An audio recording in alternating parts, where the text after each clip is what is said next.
Salut tout le monde, aujourd'hui je vais vous présenter le ZT Zéro Tolérance 0562 modèle de base. C'est un flipper, c'est une collaboration dans le fond avec Hinder. Euh, on reconnaît les formes. ZT a fait depuis longtemps des collaborations avec dans le fond différents knife makers. Ils ont commencé avec Strider puis Canonian. Mais bon, ils ont fait différentes collaborations avec Hinderer. Celle-là, c'est celle qui m'intéressait le plus, simplement parce que la lame est de 3,5 pouces au lieu d'un dans le 0,560, il est autour de 4 pouces, donc je voulais quelque chose d'un petit peu plus réduit, un petit peu plus portatif. Donc, faire le tour un petit peu du couteau. On a une lame en L-Max, faite aux États-Unis. On voit le numéro du modèle 0562. Celui-ci a 2493 pour le numéro de série. On a donc une lame assez épaisse. On parle de 0,16 pouces à peu près. 0,156 ou 0,16 pouces. Euh, le reste, on parle d'un couteau avec simplement une scale de G10 noir.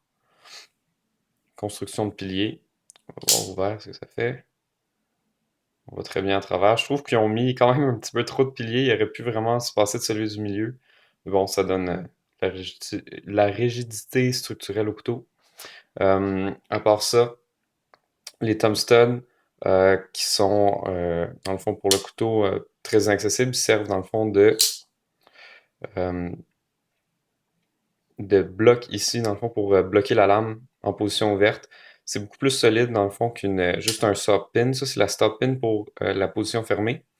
Mais quand on a utilisé une stop pin dans la lame comme ça, c'est qu'au lieu de frapper sur un seul endroit, ça frappe sur, tu sais, vu qu'un rond, ça a une infinité de faces, théoriquement. Là, ça frappe sur, dans le fond, une grande partie de face, parce que c'est arrondi avec la stop pin qui est press fit, dans le fond, dans la lame. À part ça, dans la construction, on a un frame lock en titane avec un insert ici. On le voit bien normalement. En tout cas, on voit le insert ici euh, en acier, en acier traité, donc assez dur. Il n'y a vraiment pas de stick dedans là. Si on peut pousser plus loin. Le lock est comme la plupart des IT avec un insert à 50%, puis ça bouge pas vraiment là. On peut toujours le pousser un peu, mais sincèrement même dans une grippe normale là, il y aura pas, il va y avoir un petit stick des fois, mais absolument rien de trop grave. À part ça, dans la construction aussi, je pense que c'est un liner de stainless qui fait tout le rebord. Il n'est pas du tout squeletonnant, c'est pour ça que le couteau est autour de 5,6 onces, si je me souviens bien. En tout cas, il est relativement lourd, là, il est en haut de 5 onces. Euh, donc, une construction assez lourde. Build like a tank, comme la boîte le dit. Euh, Ici, on a la lame en L-Max, donc on a un stonewash partout. Euh, la lame en M390 de Bowler, c'est stonewash sur les flats, puis tout ce qui est ici grindé, c'est genre de fini poli au grinder. Par ça, on a dans le fond le pivot décoratif qui est un petit peu plus décoré. Euh, Problématique avec ce pivot, dans le fond, c'est que il n'est pas retenu d'un côté ou d'un autre. Des fois, on a des pivots avec qui sont complètement ronds, mais sur le pivot, il y a un flat. Comme ça s'encasse dedans et ça roule pas. Tandis que là, si on essaie de rouler lui, de l'ouvrir, mais lui aussi va avoir tendance à tourner. Ça, c'est surtout parce qu'il y a dans le fond du Loctite dedans. J'en ai un autre comme celui-là ici, c'est celui que j'utilise depuis un petit peu plus longtemps. Je peux faire mes ajustements sans avoir dans le fond un autre torque screw ici. Je pense que c'est des T6, des T8 pour le reste du frame et un T10 pour euh, la dernière pour le pocket clip.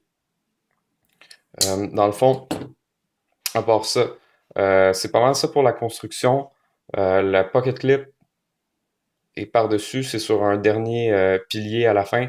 Elle est complètement réversible. Elle est vraiment un deep carry dans la poche, là. On va aller chercher quelque chose, on va prendre ce linge-là pour voir où ça se rend. On parle vraiment là d'une carry parfaite si vous aimez les deep carry, là. On voit dans le fond juste le pocket clip. Donc, à part ça, ben, c'est un couteau que ça fait pas si longtemps que ça que j'ai. Euh, je, malgré le fait qu'il soit relativement épais, on parle de 0,6 pouces d'épaisseur à peu près. euh, il est quand même agréable à porter justement à cause qu'il y a des chamfers tout ici. Il est arrondi durant tout le long. Une très belle finition là-dessus. Euh, Normalement, ZT, on voit des coins beaucoup plus carrés. Mettons, prenons aussi par exemple le Techno. Il y a vraiment les chamfers sont beaucoup plus ronds, beaucoup plus confortables. Dans la main, beaucoup plus ergonomique. Les espaces pour les doigts, ça donne bien une grip pour le, le port du couteau en saber grip. Mais si on le prend un peu plus comme un marteau, là, c'est quand même relativement confortable. Euh, la détente, normalement, est un petit peu trop solide sur ces couteaux-là. Pour moi, je trouve que ça gruge dans le doigt, surtout avec le petit pic. Ici, on voit là, c'est arrondi ici, puis là, on atteint un maximum. Si on essaie de faire un push button avec ça, et surtout qu'on fait comme moi et euh, dans le fond, l'ouvre à une centaine de reprises en une seule heure, ça peut faire mal aux doigts. Celle-là, la détente, je l'ai choisi pour ça. Elle était vraiment parfaite. Elle est crisp, elle va durer longtemps. Mais sur mon autre que j'ai, mon précédent, celui-là, je viens de l'avoir il n'y a pas très longtemps. Je me suis pris un double. Dans le fond, dans celui-là, la détente était tellement dure que j'ai dû vraiment juste. J'ai défait le couteau, j'ai travaillé sur la détente. Aussi, il est à noter, ce que j'aime de Zeti des fois, c'est qu'il nous laisse un petit peu de place à l'imagination. Je sais pas si vous voyez ici, le liner il tue complètement, sauf ici. Le G10 dépasse. Comme ça, on n'a pas vraiment besoin de travailler le liner en métal. Ici, je l'ai poli. Mais le liner peut, dans le fond, le scale peut être creusé ici, un petit peu plus loin qu'ici, comme ça. Les thumb studs sont accessibles. Si vous faites juste ça comme modification, la détente va être trop forte parce que c'est une détente de flipper. Moi, je l'ai vraiment défait dans le fond. Je vous ferai de ça dans une autre vidéo, comment défaire une détente, la rendre un petit peu plus molle sans avoir à juste peser sur le lock bar de ce côté-là. Ça, c'est jamais une bonne solution. Euh, donc comme ça, moi aussi j'ai enlevé le flipper. Là, c'est vraiment c'est mal grindé, là. C'est une solution provisoire. J'attends de voir comment je vais l'arrondir ici. J'ai pas encore décidé qu'est-ce que je vais faire. Après ça, je vais faire un beau fini sur le reste de la lame. Mais ben, personnellement, je suis pas un gars qui aime beaucoup les flippers, surtout pas pour du EDC. Euh, Souvent, quand tu sors ça, si tu peux au moins contrôler la vitesse de la sortie de lame, ça pourrait être relativement intéressant, tandis que quand tu sors ça, le monde a l'impression que tu sors un automatique et ça peut être un petit peu effrayant pour tout le monde qui ne sont pas habitués à des couteaux.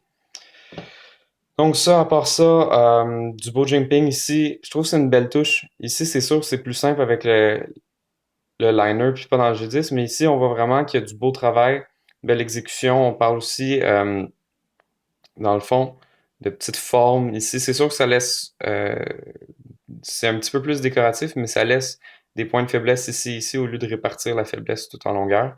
Donc, ça peut créer des bris, mais de toute façon, c'est un couteau relativement très solide à part ça. Il y a quelque chose que je trouve relativement comique dans ce couteau, c'est une redondance.